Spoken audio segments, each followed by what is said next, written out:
Selamat pagi, selamat siang, atau selamat sore, atau bahkan selamat malam. Ketika Anda baru pertama sekali menemukan video pembelajaran saya ini. Pada kesempatan kali ini, kita akan membahas tentang himpunan dengan topik diagram Venn. Ya, seperti yang Anda lihat di layar monitor Anda, di situ ada 3 gambar, ya. Ini dia 3 gambarnya. Jadi kita akan bahas dia satu persatu. Oke. Yang pertama di situ tentang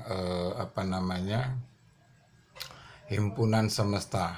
Jadi sebuah himpunan semesta digambarkan di situ dengan simbolnya huruf S besar, lalu punya anggota dari 1, 2 sampai 6. Kemudian di bawahnya ya bisa Anda lihat di gambarnya itu yang ini ya. Ini digambarkan ada sebuah himpunan A besar yang beranggotakan 1, 2, 3 dan 4 ini. Nah, kemudian kalau ini akan kita buat dalam sebuah diagram Venn, syaratnya harus ada 2. Pertama, gambarkan kotak diagram Venn-nya seperti ini. Nah, inilah yang menjadi semestanya. Ya, semesta dari himpunan diagram Venn. Nah, kemudian di dalam kotak besar ini tadi, cara menuliskan simbol himpunan semesta huruf S yang ini, ya, ini huruf S-nya. Saya coba memperlihatkannya dengan jelas, ya, itu dia.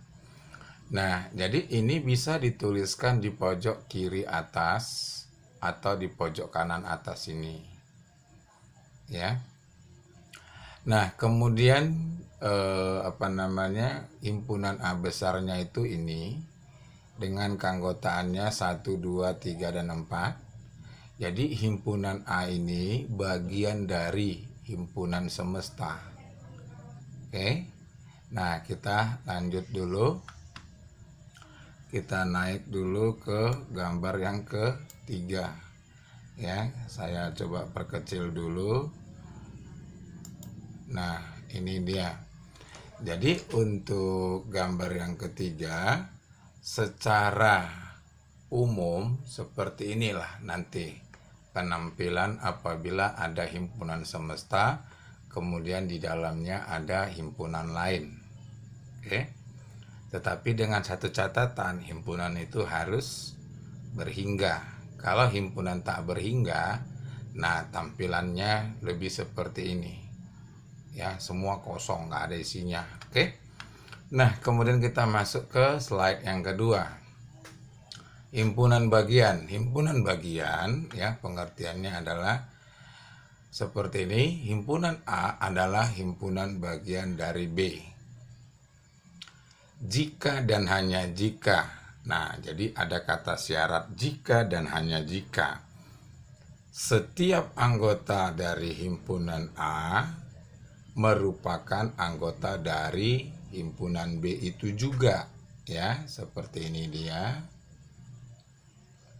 Nah, lalu nanti secara notasi atau membuat lambangnya itu nanti himpunan A besar ini dibaca subset seperti huruf C ini, itu dibaca subset B. Jadi himpunan A bagian dari si B. Nah, untuk sebagai contoh kasus, misalnya kita mau berbelanja. Sudah, kita mau berbelanja. Nah, sekarang kalau ketika kita mau berbelanja, kita kan pasti mendaftarkannya dulu supaya kita tahu apa-apa saja yang mau kita belanjain. Jangan nanti sesampainya di tempat nggak tahu apa yang mau dibelanjain, seperti itu ya. Nah, jadi untuk itu ya kita lihat ada beras ya. Kemudian ada garam. Oke, kemudian lagi ada kecap. Ya, seperti yang Anda lihat di layar monitor Anda. Nampak ya? Nah, di situ beras, garam, kecap, ikan, sayuran, minyak. Oke. Nah, di situ bisa kita buatkan seperti ini modelnya. Daftar belanja ibu A. Oke. Dan himpunan yang memuat daftar belanja ibu B. Nah, jadi kurang lebih seperti itu, ya. Sorry. Nah, kita lanjut ke slide yang ketiga, ya. Slide yang ketiga itu sudah masuk kita ke menyatakan sebuah himpunan merupakan bagian dari himpunan lain. Jadi, bagaimana kita menyatakan sebuah himpunan itu merupakan bagian dari himpunan yang lain, ya. Misalnya Anda lihat di layar monitor Anda, di situ ada himpunan semesta S ini, kemudian ada himpunan B besar ini yang gambarnya warna biru, lalu ada himpunan A yang gambarnya warna pink. Nah, jadi dari sini bisa kita buat kalau himpunan A itu adalah subset, ya, subset dari himpunan B seperti ini. Nah, kemudian kalau misalnya Anda perhatikan lagi untuk lebih jelasnya ini, ya, jika A beranggotakan 1, 2, 3, B beranggotakan 1, 2, 3, 4, 5, maka himpunan A adalah bagian dari himpunan B. Nah, kemudian diagram pennya tampak seperti pada gambar, ya, 211A yang ini. Oke, jadi boleh dituliskan himpunan A subset dari B. Nah, sekarang kita lanjut ke slide yang berikutnya. Nah, perhatikan slide berikutnya. Di sini ada beberapa diagram Venn. Akan kita bahas satu-satu, ya. Nah, akan kita lihat dulu yang pertama di sini. Oke. Di sini ada 4 himpunan. Yang pertama himpunan A besar beranggotakan 1, 2, 3. Kemudian ada himpunan B besar beranggotakan 4 sama 6.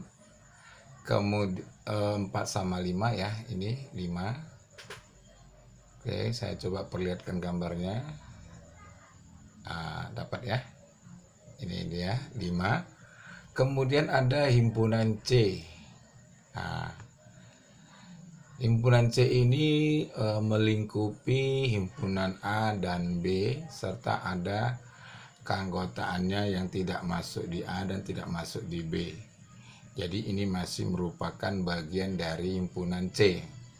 Nah, jadi bisa kita buat A subset C dan B subset C juga. Oke. Nah, lalu kita lihat yang gambar di samping di bawah, ya. Ya, ini sorry. Kita lihat dulu gambar yang di bawah, gambar yang ini. Oke, yang C dulu lah, ya, yang C ini, yang C.